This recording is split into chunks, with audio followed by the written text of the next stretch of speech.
Graças a Deus. Obrigado, minha irmã querida.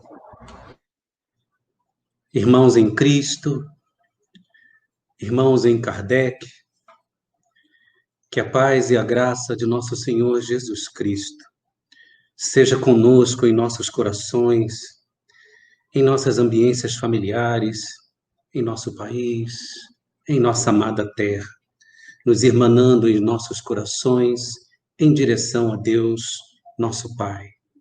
Abraçados pela doutrina espírita, nas luzes do nosso Evangelho Redentor, que é o nosso Cristo Jesus, sigamos em nossas reflexões reverenciando este, que é o nosso modelo, nosso Mestre maior, Jesus. Então, meus irmãos, para nós é uma imensa satisfação podermos conduzir essas reflexões com as bênçãos dos irmãos maiores sobre o nosso Mestre Jesus.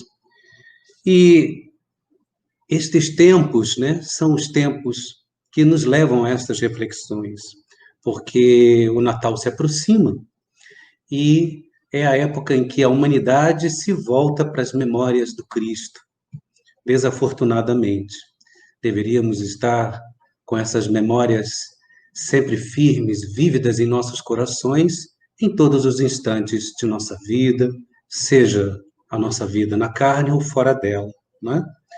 E quando falamos de Jesus, cabe-nos aqui um parênteses que há estudiosos, não só na atual vida carnal, como também no mundo espiritual, estudiosos, escritores, que trazem reflexões e aprofundam-se na vida, nos exemplos que Jesus nos deixou pelo seu trabalho diligente junto a nós, né?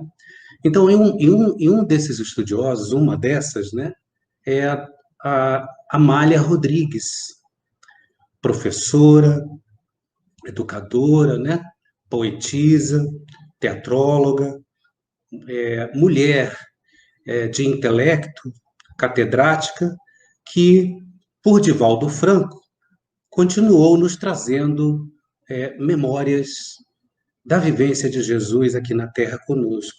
Alguns livros vamos citar aqui que seriam interessantes, aqueles que se colocam à leitura, se lançam à leitura e ao aprofundamento nas vivências de Jesus. Pelos caminhos de Jesus, primícias do reino, quando voltar a primavera, o trigo de Deus, mensagens do amor imortal e vivendo com Jesus. E há um outro também, Há Flores pelo Caminho.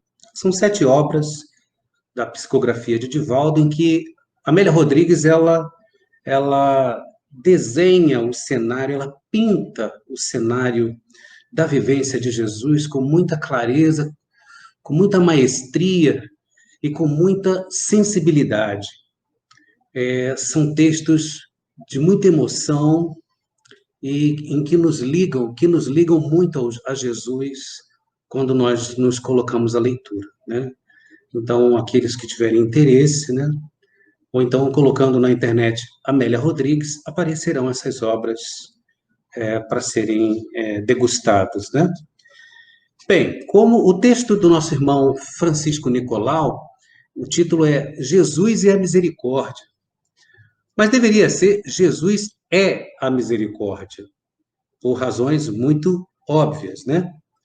Misericórdia, no nosso entendimento comum, é quando nós nos constrangemos, quando nós, no fundo da nossa alma, nós nos constritamos e sentimos as necessidades, as dores, as agonias do irmão em humanidade. Jesus, no tempo que viveu conosco, só fez isso. Viveu para nós, nos fortalecendo e sentindo as nossas necessidades. O irmão Nicolau nos traz esse conceito, mostrando que misericórdia, na visão de Jesus, era compreender a humanidade, conhecer com grande profundidade o ser humano e vivenciar conosco, trazendo pelos seus exemplos a solidariedade. Agora, quando raciocinamos com Jesus e a misericórdia, é importante que tenhamos alguns relatos evangélicos, né? E um deles que nos remete a essa devoção de Jesus, essa entrega de Jesus para nós, vivendo conosco aqui na Terra, neste ambiente turbulento, conflituoso, de lutas, está em João. Logo no início do Evangelho de João, no capítulo 1, versículos 1, 4, 9 e 14, João nos diz assim: no princípio era o Verbo, e o Verbo estava com Deus, e o Verbo era Deus. Nele havia vida, e a vida era a luz dos homens. E esta luz é a verdadeira luz que, quando veio ao mundo, ilumina os homens. E o Verbo se fez carne e habitou entre nós. E vimos a sua glória, a glória que o Filho único recebe de seu Pai, cheio de graça e de verdade. Então, aqui nós vemos João trazendo, num breve comentário, como Jesus é para nós, como Jesus se fez para nós, como ele desceu a ambiência pesada, truculenta, pestilenta do planeta. Falamos assim de forma tão dura, para não esquecermos que estamos num campo de luta. E Jesus veio até nós, se fez carne e viveu conosco, mas viveu em glória. Resplandeceu em glória, resplandece em glória pelas bênçãos de Deus nosso Pai. Como diz, em verdade, Ele é verdade. Ele é a vida, Ele é o caminho que nos guia a Deus nosso Pai. E Ele, na sua vivência conosco, veio para interceder junto a Deus pela nossa remissão, para que nós percebêssemos o amor maior. E nos trouxe a visão da lei de Deus de forma mansa, de forma sutil, agradável, com amorosidade. E o objetivo de Jesus conosco aqui na Terra era fazer com que nós transitemos da nossa animalidade, porque estávamos mergulhados nos nossos instintos, cegos, presos, incapazes de nos percebermos na nossa divindade, incapazes de continuarmos progredindo e evoluindo para Deus.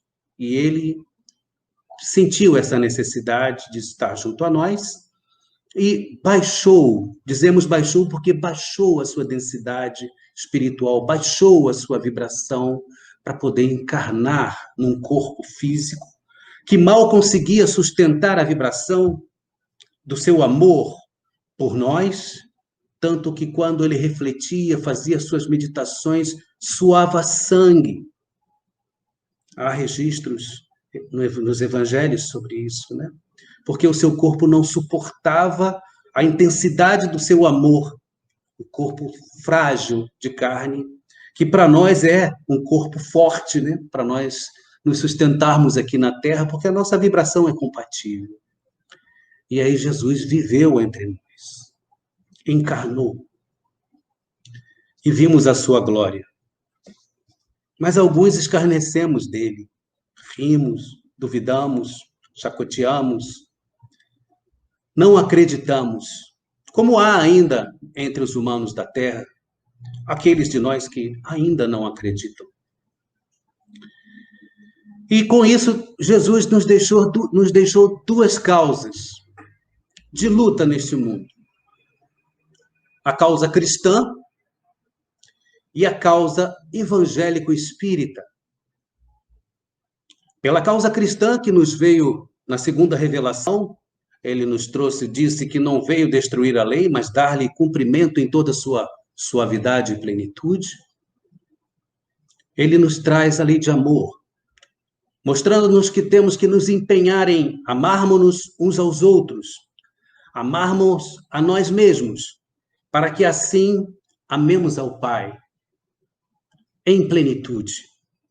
Porque dedicando-nos uns aos outros, percebendo-nos uns aos outros, amando-nos com sinceridade, honestidade, a despeito das nossas imperfeições, com Ele, Jesus, caminhamos para Deus. Com a causa espírita, pelos textos que nos traz o Espírito de Verdade, nos diz lá o Espírito de Verdade. E também no livro Brasil, Coração do Mundo, Pátria do Evangelho, em que na bandeira carreada por Ismael cintilava Deus, cintila em luzes, o lema evangélico espírita, Deus, Cristo e caridade. E nos textos do Evangelho segundo o Espiritismo, o Espírito de Verdade clama por nós, nos exortando: espíritas, amai-vos. Este é o primeiro ensinamento. Instruí-vos. Este é o segundo. Todas as verdades estão no cristianismo. Os males que nele se enraizaram são de origem humana. E o Espírito Erasto, no capítulo 20, item 4 do Evangelho segundo o Espiritismo, que fala da missão dos espíritas, nesta causa evangélico-cristã espírita, ele nos diz: espíritas, meus bem-amados, ide e pregai a palavra divina. Ide, falai de Deus, de sua bondade e de sua justiça. Ide, falai de Cristo, do seu amor e sua misericórdia por nós. Ide, falai da imortalidade das almas sempre vivas nos mundos, porque a morte não existe. Ide, falai da comunicabilidade com os defuntos, sim, porque eles falam conosco a todo tempo, nos instruem, nos guiam, nos orientam, nos exortam ao trabalho e ao aprendizado, para que continuemos em nossas lutas com sustentação neste campo de lutas que é o planeta Terra, amado por nós. Ide, Pai da reencarnação, ponte para Deus, porque em nossa condição de evolução, ciclando, ora aqui e ora no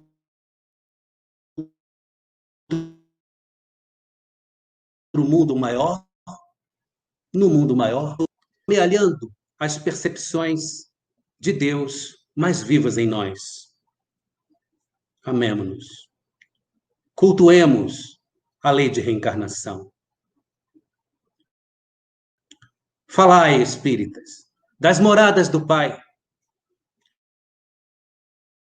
construídas e estabelecidas por Jesus em sua misericórdia para nós, segundo as nossas obras.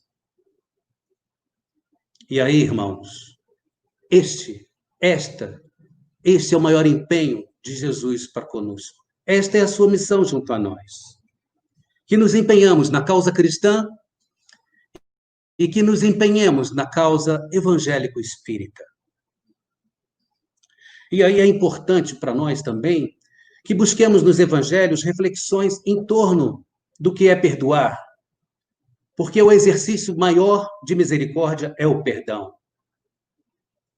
E então, no Evangelho de Mateus, no versículo 5, no capítulo 5, versículo 7, uma das falas das bem-aventuranças que o Cristo nos trouxe, Jesus nos fala: bem-aventurados os misericordiosos, porque alcançarão a misericórdia. O que Jesus quer nos dizer? O que ele dizia para aquela multidão de trôpegos, de sofridos, de desditosos do mundo, que mesmo sofrendo, mesmo desacreditando da vida, deveremos perdoar. Deveremos deixar que os nossos corações humanos em humanidade se confranjam, se constranjam, se compadeçam pelas dores alheias, pelas lutas alheias. E assim, nós somos percebidos vibrando na intensidade desse amor que já emanamos, somos percebidos por Deus, nosso Pai, nos unindo ao pensamento maior, porque o pensamento maior é todo amor e todo misericórdia. Já em Mateus também, no capítulo 6, versículo 14, ele nos diz assim: se perdoardes aos homens por suas ofensas, vosso Pai Celestial também vos perdoará. E aí nos traz uma reflexão e até uma dúvida, podemos dizer até grande, né?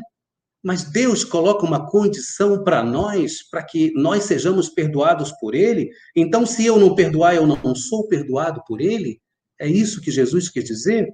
Não, meus irmãos.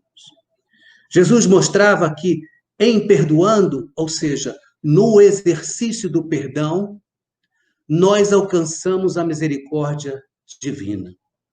Porque esse exercício do perdão é necessário para que nós nos perdoemos, para que nós percebamos as nossas fraquezas, para que nós percebamos o quanto cruentos nós somos, muitas vezes, nas relações sociais, nas relações em humanidade, o quanto, às vezes, reagimos e interagimos por instinto, como animais de outrora que fomos, porque agora somos humanos, e num planeta escola, com todos os recursos necessários para evoluirmos para a nossa angelitude.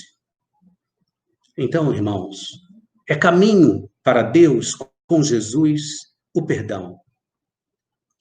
E Paulo nos traz também, pelo Evangelho, uma citação na carta aos Efésios, uma exortação que ele faz, em que ele convoca os Efésios à compaixão e à bondade, mostrando que podemos, sendo compassivos, benignos, bondosos, ser e alcançar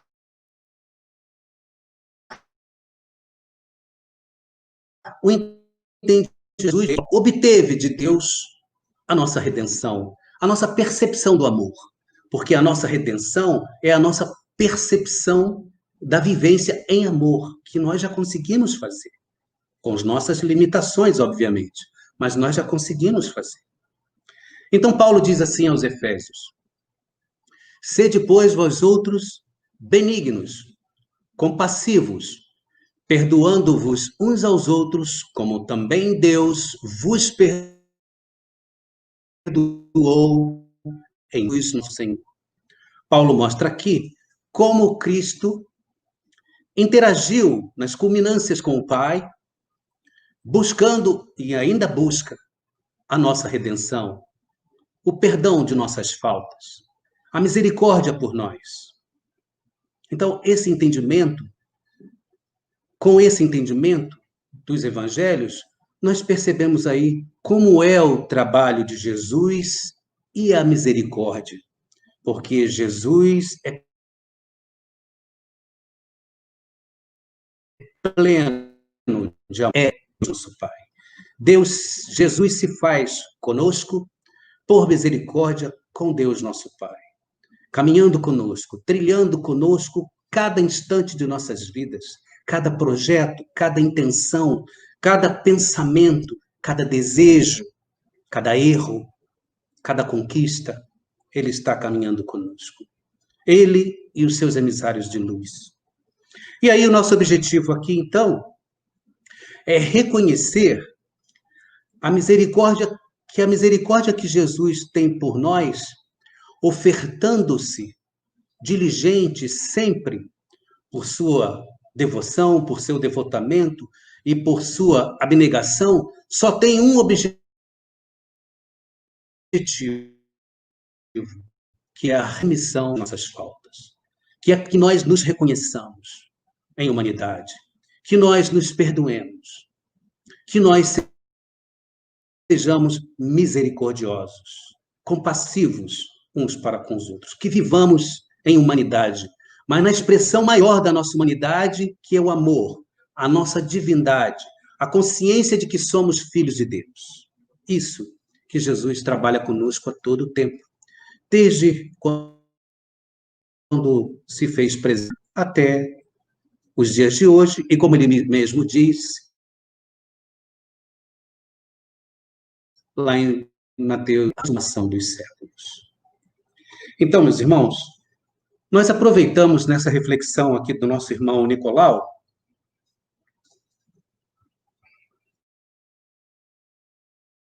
e apontamos,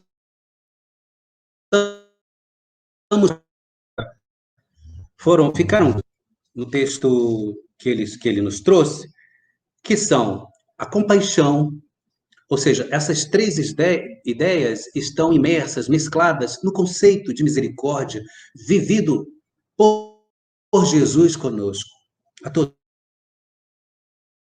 tempo. A compaixão, a urgência e o perdão. E aí nós vamos desdobrar esses conceitos, esses três conceitos,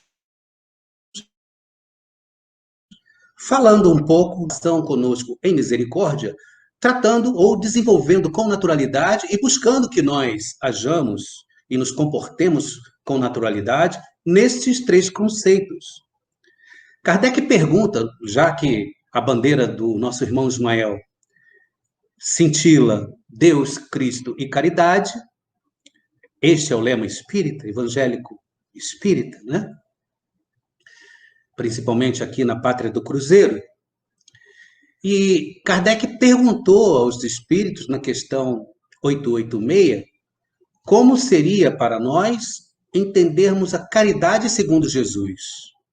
E aí não foge muito do conceito que o nosso irmão Francisco Nicolau nos trouxe. Os espíritos respondem para Kardec: benevolência para com o próximo, indulgência para com as falhas alheias e perdão das ofensas. Então, vemos aí muita similitude, né, nas ideias. Isso nos leva a concluir que caridade e misericórdia são intrínsecas, né? São forças, são virtudes conjuminadas, são virtudes irmãs. Então, quando dizemos de compaixão, quando conversamos sobre compaixão e buscamos o entendimento da compaixão, da piedade, né? Há um texto no Evangelho segundo o Espiritismo, em que o Espírito Michel, na codificação por Kardec, nos traz uma mensagem sobre a piedade, um texto muito lindo, muito oportuno, muito direto para os nossos corações, em que Michel define a piedade. Ele diz assim: a piedade, uma piedade bem sentida, é do amor. O amor é do devotamento.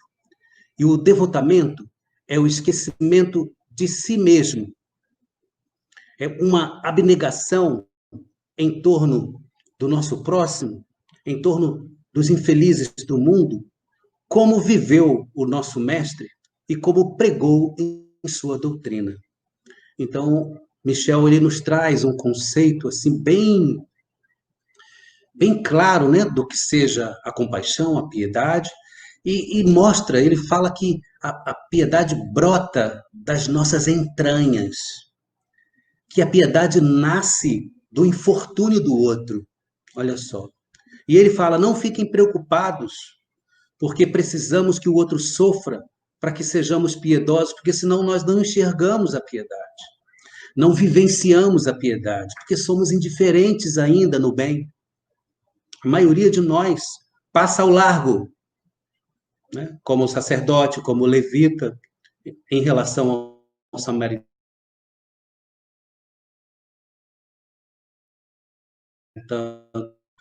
Passamos porque a dor alheia, combina e temos medo. E aí nos traz medo, nos traz repulsa, nos traz indiferença moral. Esse mal que vivemos ainda hoje,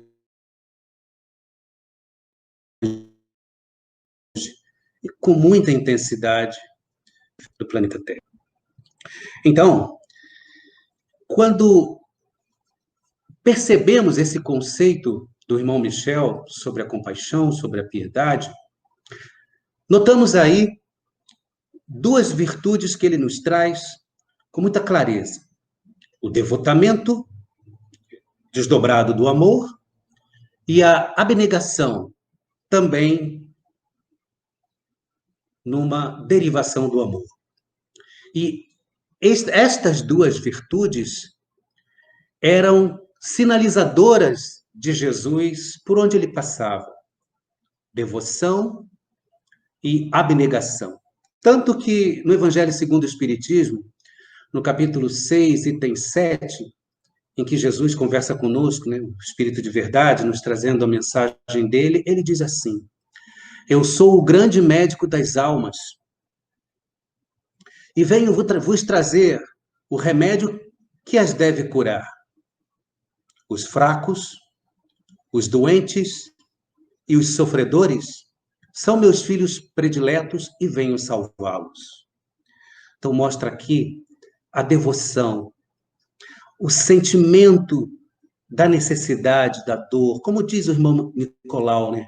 A capacidade de sentir o ser humano, a capacidade de compreender, de ser indulgente, de perceber a necessidade alheia, de se colocar empaticamente na posição do outro. E esse devotamento, essa dedicação, essa perseverança, esse trabalho em relação ao bem comum, Jesus carreou por onde ele passou, por misericórdia. Da mesma forma, abnegadamente. Em abnegação, ele renunciou a tudo. Renunciou à realeza na terra. Tinha ele, e tem, consciência de que é o nosso rei. Em angelitude. E aplacou toda a iniciativa dos seus subalternos, entre aspas, ou seja, dos seus emissários, para que ele vivenciasse por si só as necessidades e as dores humanas, sofrendo dos humanos que fomos nós as dores mais cruciantes. Então ele impediu que essa realeza fosse aflorada. Mas Jesus, mesmo sendo todo abnegação, todo devotamento para com os fracos, os doentes, os sofredores, ele, em misericórdia, em compaixão, percebendo as necessidades, as fraquezas, a insegurança, o desvio moral e os vícios dos escribas e dos fariseus, ele se manifesta compassivamente, misericordiosamente, com firmeza com eles. Perdão. Mostrando para nós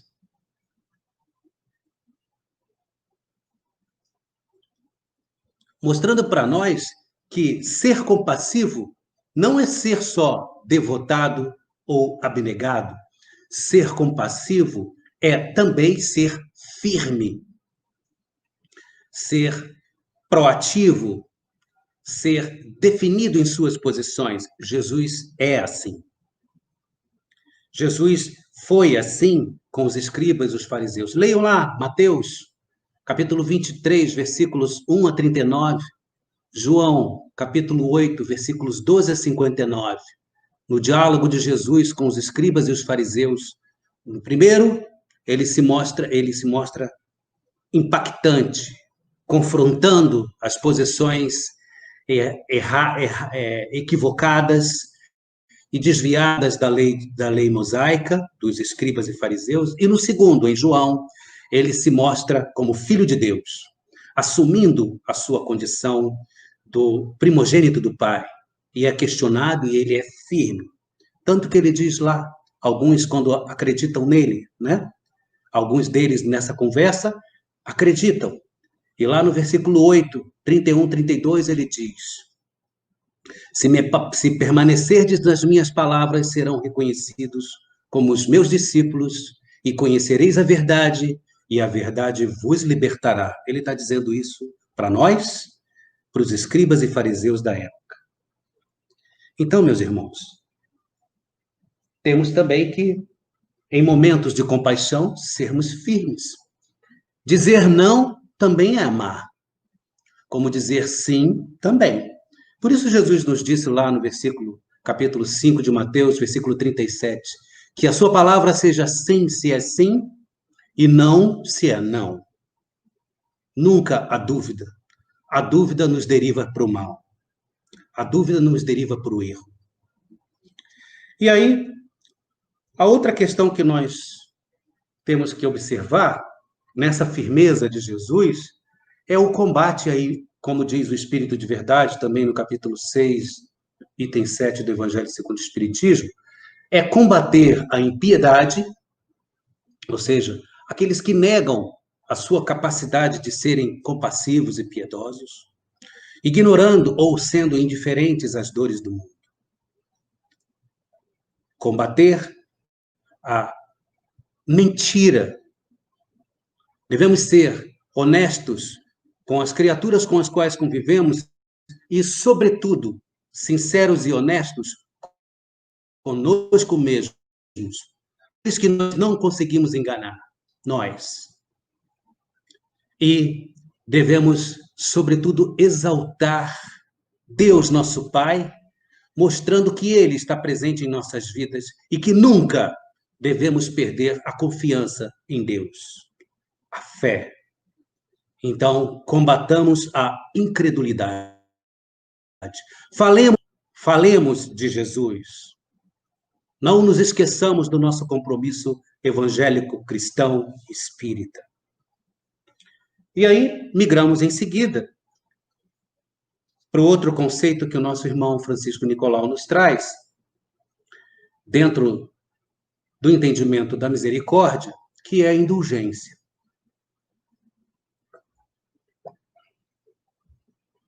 A indulgência, nós podemos dizer até assim, Jesus é a indulgência. Jesus compreende todo mundo, como diz o irmão Nicolau aqui, né? O irmão Francisco Nicolau. Como nós vemos Jesus, como Jesus nos vê. Jesus para nós é aquele que nos entende, é aquele que nos conforta, é aquele que é o nosso bombril, soluciona todas as nossas necessidades. Tem 1001 utilidades para nós. Mas geralmente procuramos quando a coisa está feia e está preta, né? E aí, quando a gente quer limpar, a gente busca esse bombril.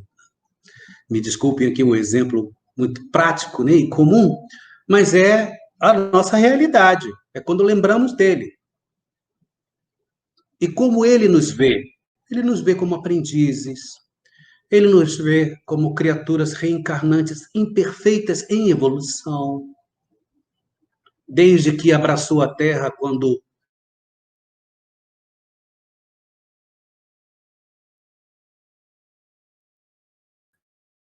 é para nós, desde lá, Jesus é para nós esse irmão de sustentação, de solução de problemas. Mas aí o irmão Nicolau, Francisco Nicolau, disse assim: não vejamos Jesus assim. Não encaremos, não projetemos a imagem de Jesus só assim. Busquemos misericórdia. Busquemos entender que a justiça, ele traz a misericórdia, porque antes da justiça temos o amor com misericórdia. E aí ele mostra para a gente a indulgência. Né? Lá no capítulo 10, e em 16 do Evangelho segundo o Espiritismo, o irmão José nos traz uma mensagem sobre a indulgência, e a frase dele, uma frase muito forte que nós pontuamos aqui, diz assim: sede severos para convosco, mas indulgentes para com os outros. Ou seja, mostrando como nós devemos agir conosco mesmos. E agimos ao contrário. Nós somos muitas vezes negligentes, principalmente complacentes. Perdoamos, acatamos, escondemos, fazemos vista grossa de tudo que parte de nós. acalentamos, às vezes acalentamos com culpas dolorosas, culpas cruciantes, e escondemos isso. Somos incapazes de sermos honestos conosco. Então, ele nos exalta, nos exorta, sede severos. Então, antes de olhar o outro com um olhar de crítica ou de qualquer julgamento, seja ele qual for, observemo-nos antes e avaliemo-nos antes de emitir quaisquer conceitos. E aí, esse conceito, esse entendimento de compreensão de como é o outro, de como ele se encontra, de como ele está, como Jesus fez com os fariseus e com os escribas. Foi firme, foi duro, mas foi compassivo. Ele entendeu o momento daqueles irmãos. Assim temos que ser nós. Porque, em geral, os irmãos desviados das leis de Deus estão sofrendo, são doentes da alma e precisam de nós, da nossa ajuda, do nosso olhar compassivo, do nosso olhar compreensivo, indulgente, empático, para que nós nos projetemos na alma do outro e lá possamos amealhar as suas dores e cuidá-las, tratá-las e devolver as melhores vibrações de harmonia, de pacificação, de amorosidade, de fraternidade. Por quê? Porque somos irmãos em humanidade. Caminhamos no mesmo barco. A Terra é um barco comum para nós. Estamos sujeitos às leis reencarnatórias. Perdemos este corpo, tudo vai para a Terra e retornamos à pátria maior. Somos reencarnantes, na mesma condição, como filhos de Deus. Igualdade diante de Deus. Deus nos considera iguais. O sol nasce para todo mundo, a chuva cai para todos. As estrelas brilham para todos. A noite abraça e abriga todos. Então, o amor de Deus é comum. Por que nos diferenciamos? Por que nos segregamos? Então, ele nos diz: sejamos solidários, combatamos a indiferença moral,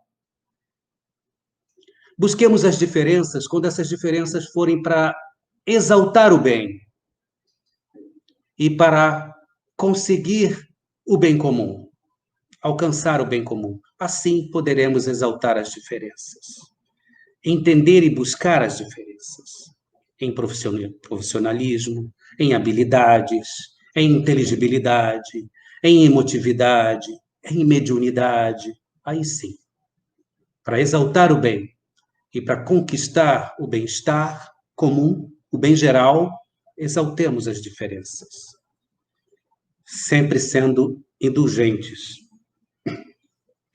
E aí nós passamos, então, para o terceiro ponto, que seria o perdão, né? Como diz Kardec, como diz aqui o irmão Nicolau também no nosso texto, né? E com o perdão, há uma frase muito interessante também para nós em reflexão, que é uma frase de Paulo, no capítulo 12 da Carta aos Romanos, em que Paulo nos traz conselhos diversos. E no capítulo 12, nos versículos 14 a 16, há uma frase que exprime como devemos nos comportar quando assumimos a postura do perdão. E Paulo diz assim: abençoai aqueles que vos perseguem, abençoai-os, não os praguejeis. Alegrai-vos com os que se alegram, chorai com os que choram. Vivei em boa harmonia uns para com os outros. Olha como ele associa a bênção do perdão com a harmonia da vida de relação. É consequência. A harmonia, o equilíbrio, a saúde e o bem-estar são consequências do ato de perdoar, porque geramos estas condições para nós mesmos e magneticamente projetamos para o outro estes estados de pacificação, de equilíbrio, harmonia e saúde, paz. Então, nesta condição do ato de perdoar, ou seja, do esforço, porque o perdão para nós, irmãos queridos, em Cristo, em humanidade, demanda esforço. Por incrível que pareça, ainda, depois de tanto trabalho de Jesus conosco, depois de uma lide imensa de trabalho do cristianismo, que nós deturpamos, obviamente, para os nossos interesses, depois de tanta luta, nós ainda nos esforçamos para perdoar. Mas por quê?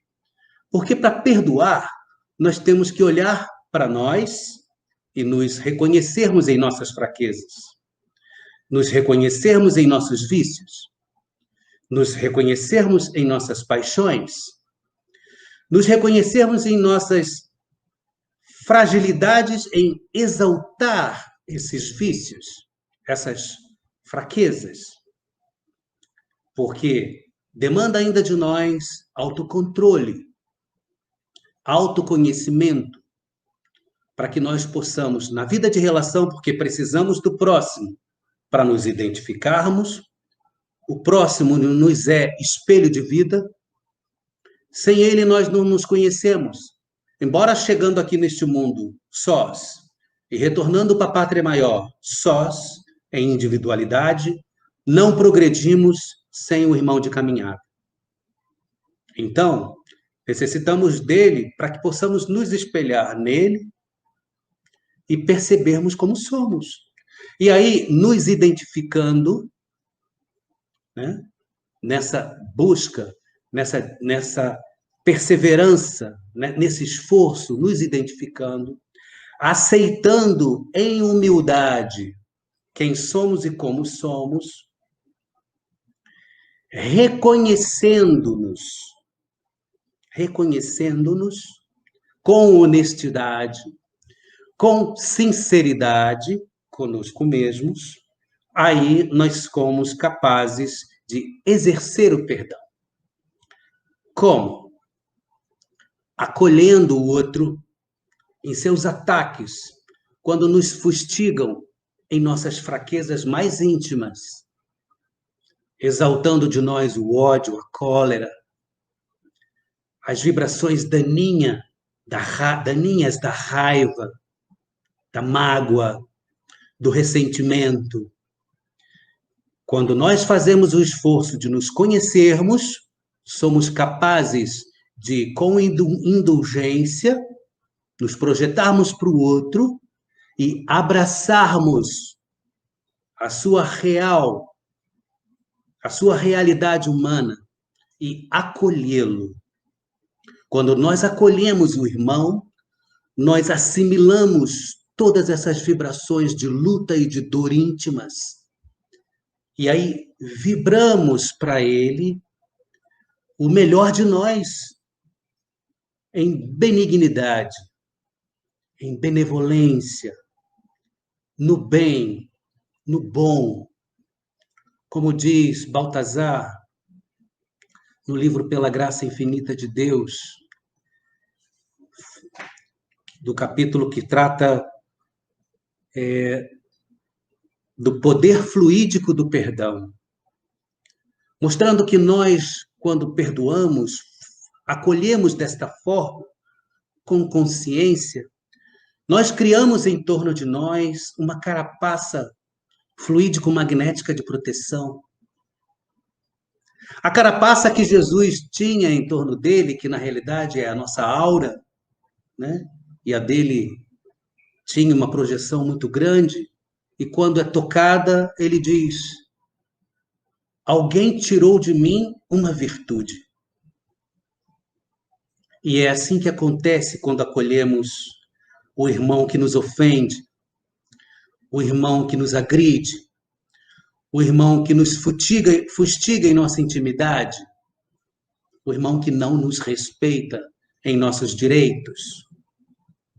Como diz Paulo, abençoai, não o praguejeis, abençoai. O que é abençoar? É envolver com amor, é envolver com benignidade, com benevolência, com carinho, com o entendimento de que é um irmão meu que sofre as suas lutas por ignorância e por não perceber a misericórdia de Deus e de Jesus.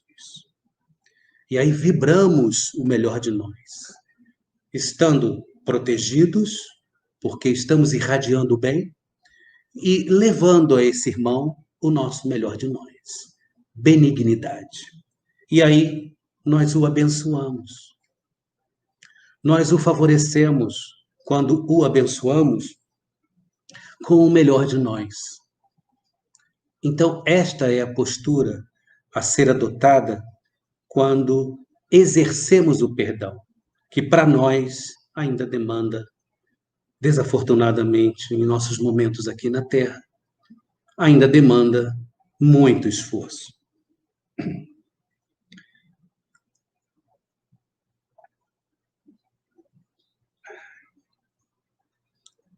E aí, para encerrar, meus irmãos, temos aqui poucos minutos ainda, né? Para encerrar, nós vamos deixar uma frase, essa frase é do nosso irmão Nicolau, Francisco Nicolau, né? Que ele fala da misericórdia de Jesus, do Jesus presente junto a nós, né? Que se faz presente junto a nós, e lembrando-nos do Natal de Jesus. Mas o que é o Natal de Jesus? O Natal de Jesus é esse nascer do Cristo em nós.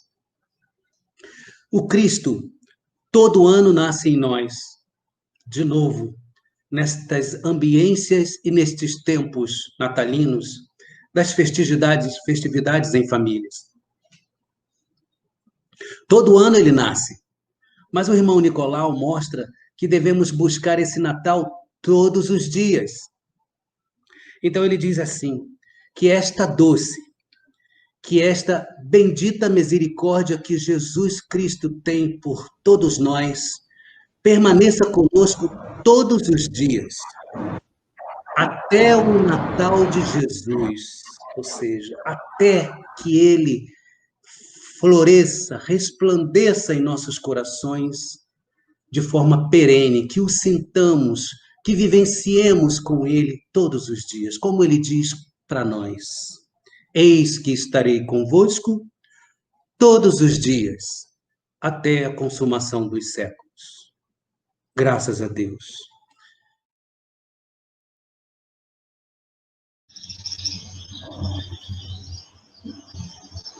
Jesus Cristo abençoe e proteja o coração de todos os irmãos, unindo a mente diante do amor, sempre do mais alto. A clareza da doutrina espírita traduz a todos os lares a convicção da realidade espiritual dos que vos amam. Caros filhos, quantos neste período em que a dor assola a humanidade irradiaram sua mente ao alto pedindo socorro, e Jesus Cristo, com sua misericórdia, direciona aqueles espíritos familiares amadurecidos da pátria espiritual a vos abraçar, inicialmente dizer: estamos aqui, vos amamos, são vossos pais, filhos, companheiros, companheiras e tantos outros que fogem à experiência física de vocês, a dizer que existe amor e que Deus, por intermédio de Jesus Cristo, encaminha o socorro sempre que um pensamento ao alto buscar a misericórdia, a paz em vossas vidas. Caros irmãos, vossos lares se abriram como nunca foi visto, como uma grande explosão de preces e de interligação espiritual. E para aqueles que se mantiveram em segurança, ainda digo que os vossos lares se tornaram ambientes de tratamento, de pacificação, de esperança, quando vocês convidavam os seus familiares, quando vocês abriram a porta para os seus vizinhos, quando vocês interligaram o pensamento uns com os outros pelas redes da internet. Caras filhas, a presença de Jesus Cristo se manifesta de tantas maneiras. Em muitas horas, é alguém que vem pedir ajuda para vocês, que estão firmes e seguros no amor do Cristo. Alguém bate a porta, é o entregador, clamando uma palavra amiga. Alguém bate a porta, é aquele que você não espera que pudesse chegar ao seu lar pedindo o socorro. É aquele outro que caminha à rua necessitado de orientação. Ah, caros irmãos, quantos chegam aos corações de vocês pedindo misericórdia e vocês se tornam os emissários do Cristo a estender as mãos aos que sofrem, a amparar os que batem a porta e a demonstrar cordialidade com a palavra amiga. Então não existe mais distância, porque todos se aproximaram num único coração da realidade da vida espiritual. A prece seja um mecanismo de integração de todos vocês, irradiando uns para os outros, da mesma maneira que recebe de todos nós, espíritos, que acolhemos os vossos pedidos e encaminhamos todos eles à presença de Jesus Cristo, para que, em momento necessário, recebam o que é preciso para o progresso, para a saúde do corpo, para a integridade espiritual e para a paz interior. Muitos de vocês, ao receberem os pedidos que fizeram, as graças que chegam, agradecem e sentem que não estão sós. Que Jesus Cristo mantenha a paz no Brasil. Que Jesus Cristo envolva a todas as nações. Que Jesus Cristo, conhecedor do amor de Deus, fazendo a lei da misericórdia, da compaixão, a lei do amor, se ampliar pela prece, pelo pensamento de todos vocês na terra. O abraço do Erma aos vossos corações, irradiando a segurança em seus lares da convivência espiritual. Muita paz, caros irmãos, muita paz.